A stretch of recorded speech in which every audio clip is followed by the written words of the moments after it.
Well, hello everybody. I'm Ed Parcaut here with Francisco Rubikova Jr. and we're Real Estate Jerky. How you doing?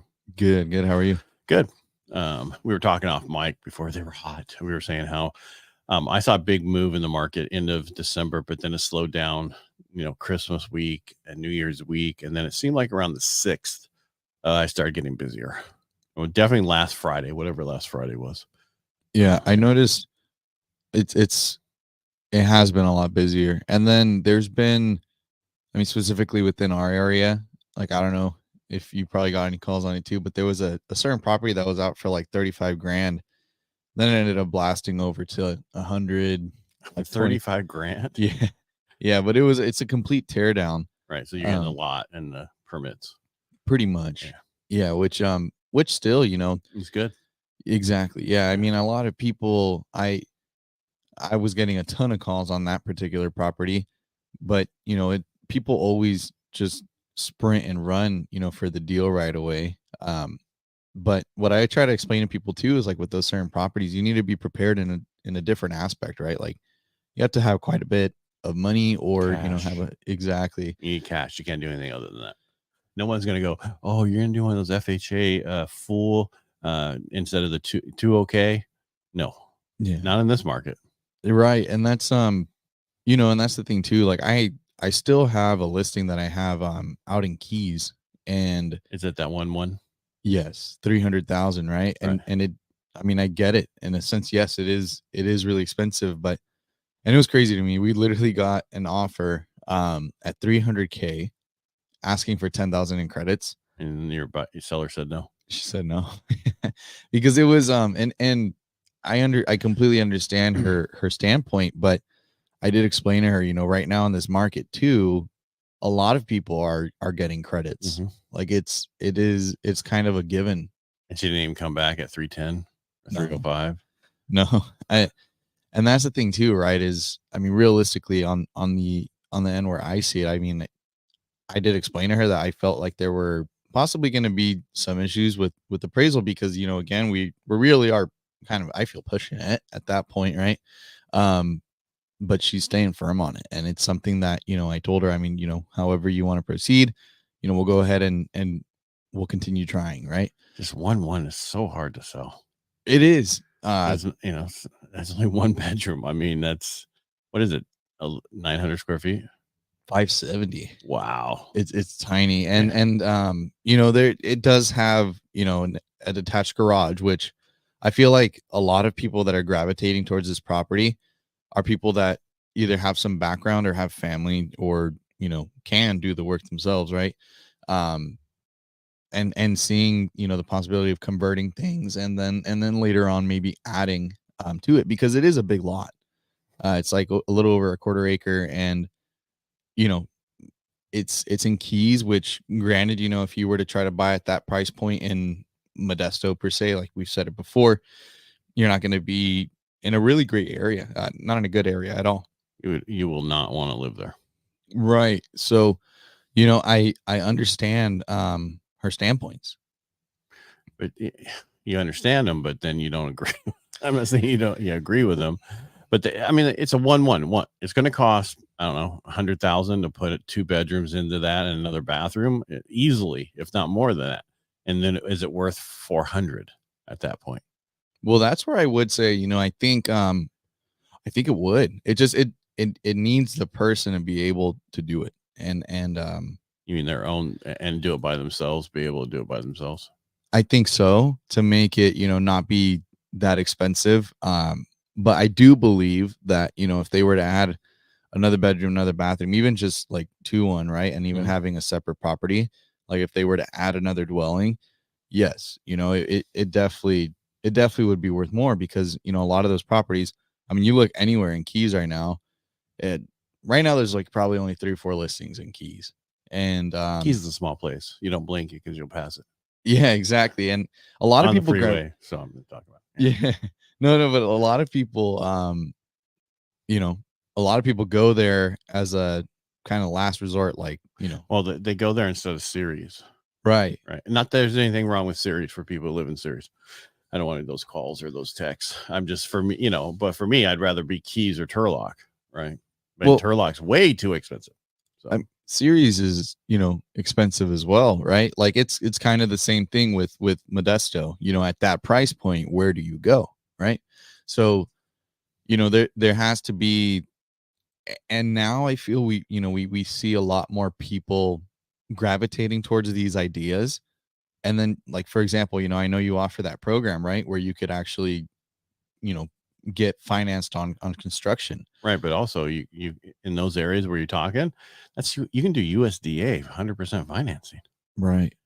And Don't take my USDA, word for it. Just type in the address on USDA's website, and it'll tell you if it's eligible. I guarantee it's eligible. right. That's 100% financing.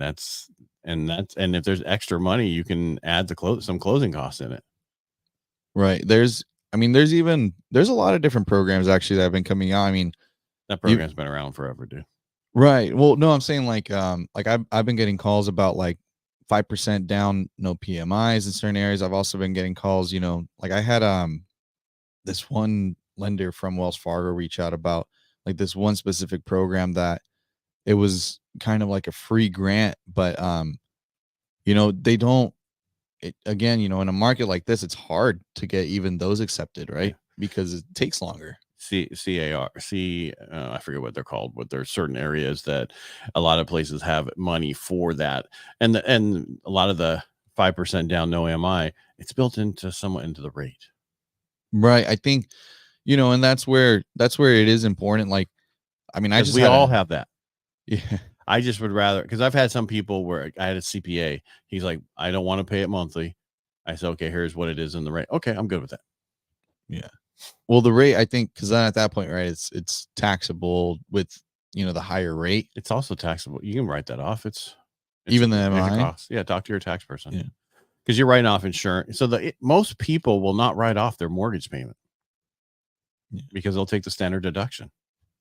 Right, and that's and I myself, I'm actually this time around, I'm finally gonna go to a CPA, and I feel like that was one big thing that I don't, of course, know enough of. And I mean, even just talking, with this CPA that I spoke to for like 20 minutes, it opened my eyes up a lot. Yeah. Only people should do their taxes are wage earners who don't own anything. Yeah. Right. That's, or not even married, no kids. You know what I mean? If it's just standard. But if you own homes, you have other stuff, you have business, you're a real estate agent. You got stuff you can write off. Right. You have an LLC for your real estate agency yet? No, I had created one at one point, but it's so weird. I mean, I get so much different guidance on it that, I've heard the whole LLC and then, find a way to like pay yourself within it or something like that. Yeah, and you can pay yourself a wage a month, right. W-2 wage. Then you can get retirement, the whole night. It's just a way to get your pay from your current company into your business, write off things, your car, this other stuff. Because if you do it your way and you write off your car and other things through your normal way of doing it, and that's like a Schedule C on your tax return, those are audited more than anything else. Yeah. The IRS looks for that because they know that you don't have much. So they're going to come after those. And those are more likely to have problems, where LLCs, corporations, they do like 1% of all of them. Yeah. So it is. And that is one of the things that, granted, like, and every time I talk to a CPA, I'm like, I want to do everything right. Like I that's the last thing I would want is to get audited. Right. Like, and you're going to get audited. It's just a matter of when. Right. And that's what a lot of the times, I mean, I've even seen, my parents are business owners, and when you go through an audit, it's stressful. Oh, it's brutal. They want to see everything. That's why it's better to have a CPA, because they, are more likely not to audit you because of that, because they know you have someone to support you. And if they audit it, then the CPA takes care of it. Right. Sorry, I was reviewing something you said. No, you're good. And I think, all in all, though, I mean, there's all these different ways of going through things. I mean, I think there's, a lot of people have tunnel vision, right? And I think it's even relative in real estate. Like, even, yesterday I got a call on a specific property, talking to this individual, and they're like, oh, I have a family member who's got, their agents, and he was like, and I want to go see this property. Can you show me this property? And then they're also, you know, telling me they're not pre-approved, nothing like that, right? And you know, not that I don't ever go out, you know, for people that, for example, aren't pre-approved or whatever it may be, but I always tell people, you know, let alone, you know, don't do it for me, do it for yourself, right? Like I think at the end of the day, people still feel certain ways. I feel about, you know, salesmen, real estate agents, whatever it may be. And he told me, he was like, it sounds like I'm trying to buy a car. I'm like, no, you know, I'm suggesting these things to you. I'm not saying you absolutely need to. And I'm not saying I'm not going What to do you go out there. mean? What were you suggesting to them? Like, go get pre-approved before I even take you out there? Right. Yeah. Like essentially it, more than anything, it's more so like not even getting pre-approved to a full extent, but even just so that they can see where they're at. I mean, a lot of the times you're not even supposed to show property to people unless they're pre-approved, right? yeah, I mean, during COVID, that was a big thing. And I was hoping to keep it going. Likewise, I mean, you know, now it has changed. A lot of people are asking for it. And some people just can't wrap their heads around it. But it's like, you know, put yourself in the shoes of a seller, right? Are you going to want a non-pre-qualified buyer going in your house? Because at the end of the day, that's a stranger. It is. End of the day, it is a stranger. Yeah, you know, stranger like, danger. Yeah, like realistically, and but even then, right? Why do you want them if they can't even buy your house? Why are they even there? Right. And you know, and then I talked to this individual a little bit more, and he was like, well, you know, I have a house and this and that. I'm like, okay, well, so do you know how, you know, whether you're going to buy this property to live in it, or if you're going to buy it as an investment, do you understand the differences that makes too? Right. So a lot of people, you know, and again, I mean, at the end of the day, you know, it's one of those things where I've also learned, you know, to be wiser with my time, right? Oh, definitely. And at the end of the day, you know, not only is it a waste of time, you know, for myself, but it's also a waste of time for them. I mean, you know, sure enough, as soon as the call ends, that property's pending. Right. And I told him, I said, look, this is what we want to avoid is, you know, what if you find another property that you like, and just like this, when it goes pending right away, you know, if you're not ready, they're not going to wait for you. No, I mean, you need, and you know, again, he's probably going to go, you know what? I'm going to have my family member write this up, even though you showed it to me. Right. You know, it's become a lot more prevalent too within our industry now that people are starting to also ask for like buyer broker agreements, which I've never like liked a referral. No, it's literally an agreement to sign the thing that they're going to pay you if you don't get it from the seller. Right. And I've never liked doing that. I know, but that's just the way the lawsuits have done. It's changed a lot. Yeah. And you know, and sure enough, I mean, just last month I got burned like twice on that. Not having one. Yeah, by not having one, that, you know, I was spending time with a certain individual, and you know, they were going through divorce or whatever it was, and sure enough, you know, within the legal paperwork, they were already signed into somebody. And again, I mean, you know, so they were already signed a buyer agreement with somebody else. No, it was weird. Within their legal agreement, what was going on, they had to specifically work with someone. But it's like I told her, you know, because at the end of the day, you know, she came to me. I showed her property even like around the holiday time, and I had met her at an open house, you know, that I was hosting, and she even she told me she wanted to work with me, you know, and she even wanted me to sell her house, everything. She thought because the individual that was helping her at the time essentially stopped reaching out to her, stopped giving her that time. And that is why I never had my clients sign that agreement, because I always told my clients, if I mess up, if I drop the ball, if I'm not doing, you know, if I'm not doing good enough that you feel that you're being disserviced, I feel that it is their right to go to somebody else. And I tell them that straight up. And that's why I don't have them, you know, sign it. But again, like now it's almost like I'm being forced to, because so many people are doing it. And some people just see it as a document. They're just signing, you know. Well, they're signing it so that these people show them one time and they're stuck with them. Right. You know, and it's changed a lot. And, you know, again, I think it's caused I think a stipulation, right, with like how well people are servicing people, because at that point they're like, well, they're locked in. Right. Well, there should be some type of clause in there that says if you stop calling them or you don't interact with them for, I mean, because how long is the buyer agreement for? So that's the thing, is it goes either based off of property, like one property, like, or you have like every single property you show, you have to do one of these, or you can set it up to like a specific county or something like that. All right. Right. So the one that you were going to help who were stuck with somebody else in some agreement, did they signed the same type of agreement, or was this through their? At that point they had it, right? But again, this certain realtor had kind of almost made this person feel like they had to. Oh. So, and again, it was so a situation. that agent guilted them into using them. Right. So it's like, it's being utilized in a certain way. And, especially with this client, she was Hispanic, right? So it's like, she's like, she doesn't understand already. And so anything that she hears, it's almost like, it's like fear mongering her into like, hey, this is what it has to be. Right. But yeah, I mean, on that subject, I try to tell people, like, again, I never enforce it. Unfortunately, it's something that I feel like you need to. Right. Just because the lawsuit's going through, there's no guarantee you're going to get paid for all the work you do. I just wish they had one on our side. Right. I think because I was qualifying somebody the other night. They called me Friday.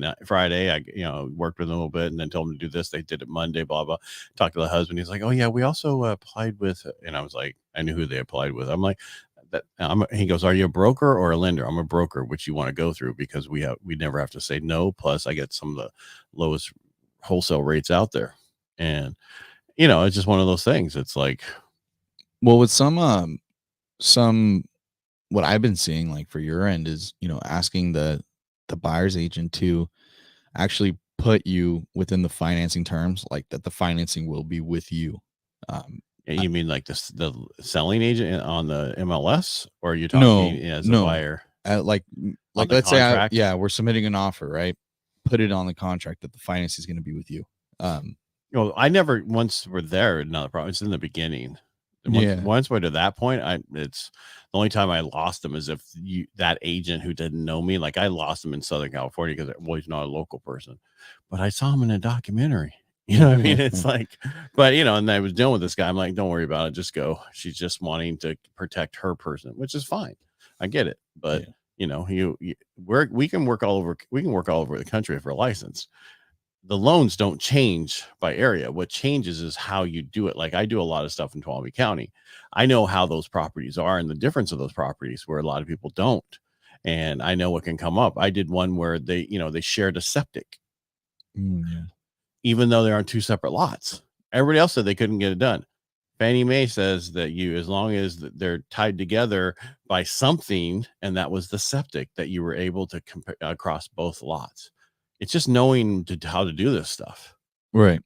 Well, it's having the know-how, exactly like you said. I mean, and that's what makes a difference between, a mediocre lender and someone that actually gets things done. Yeah. Like it is, and things always come up, right?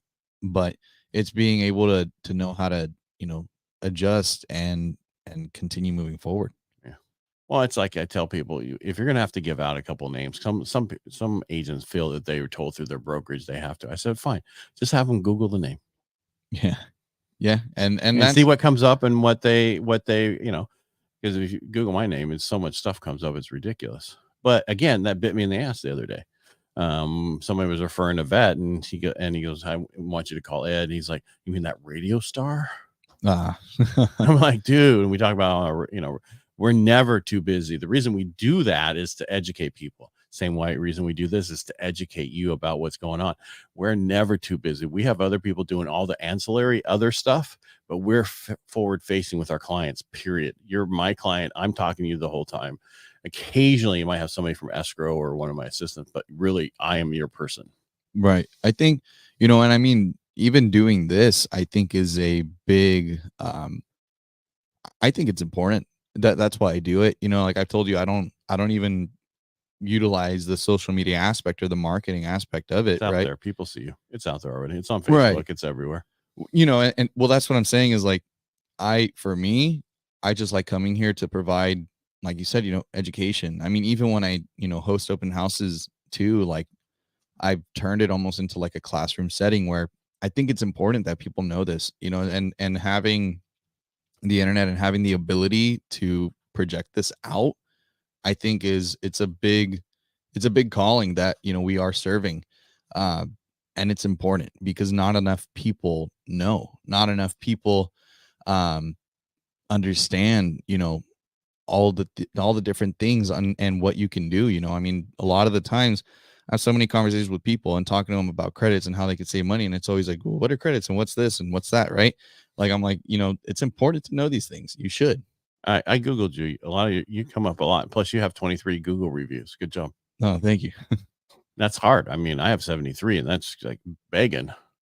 No, yeah. It's, you know, and that's where I've But stemmed. we a lot didn't of have my- Google when I first started. All right. So Well, that's the thing. Honestly, I barely started really taking advantage of it. I used to not ask for it, but I think you know, I ask for it now because I've understood the importance of it. Exactly like you said, right? I mean, Google, you know, a lot even though it's a joke, right? But everyone's like, Google it, right? Like it's become the new well, no, the creditor. there's so much stuff about you on there, and our videos and other stuff are on there, and Yeah. images and other stuff. So you're out there. But if somebody who doesn't do any of this or doesn't do any social media, and you're trying to promote yourself, you're not going to come up. Yeah. So No, and that's, you know, and again, I mean, even let alone from that aspect, I think again, like I said, it's important to do this. That's why, you know, I'm even, you know, wearing this hat right now. This is from when, like, man, 4 or 5 years ago, I used to be on like a Hispanic radio station, same thing, where I used to just talk to people as much as I could and try to reach out and get this information to people because it's important. no, very much so. Yeah, I was looking at that. It says radio laser. Yeah. Or radio laser, that's what I say. Is that how you say it? Yeah.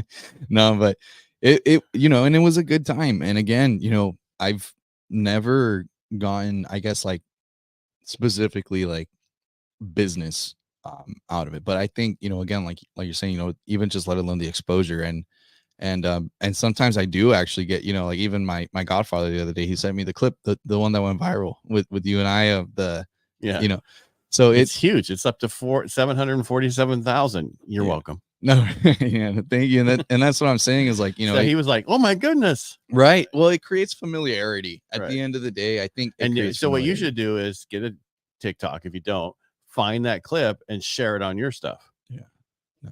I'm serious, because I had a lady who posted on hers, and hers went to almost 1 million. Yeah, the one where they're just looking in the corner. Oh, she's like, yeah. No, yeah. But yeah, it's because and then she had so much crap from it too, like I did, and I'm like, you want to engage with the idiots, because that way they keep going. Because you any type of so that one went pretty viral. Yeah. Well, that's how it always is, right? There's always you want those negative. The people are positive are only going to do a little bit, but negative people are the ones who are going to increase your engagement. It doesn't matter if it's positive or negative; it still increases the numbers and gets you seen by more people. Yeah. And then people come out to protect you. And because I had people, he's an idiot, he doesn't know what he's talking about. I had other people come out and go, "Oh, yeah, I did that, I can do that." And you still have people, but when people make a statement, I go in there and say stuff next to it, so that way they'll keep going. Yeah. Well, it's important, you know, I think, and again, you know, I mean, especially the internet, let alone itself, is already divisive as it is. But again, like you're saying, I mean, it's what creates that engagement. It's what can eventually lead to more clarity, right? Like even them saying like, "Oh no, this is this, this is that," and then someone else coming below and saying, "You know what? Like, it's not." You know, again, like you said, like it creates that engagement to let people understand, right, at the end of it, hopefully. Yeah, I'm still surprised. Even daily, I still get announced people liking that, sharing that, and yeah. So it's just that was my first viral video. That's awesome. Yeah. All right, man. Thanks for coming in today. It's been a week or so. I mean, the holiday messed everything up, and then you had some other things. Well, hopefully we'll get you in here next week, Tuesday and Thursday. But again, thanks for being here. Really appreciate you, and I appreciate you for listening to us. And if you have any questions or comment for myself or Francisco Rubikova, reach out, direct message us, or just get on here and leave us a comment. Thank you, sir. Thank you. All right, make it a great day, and we'll talk.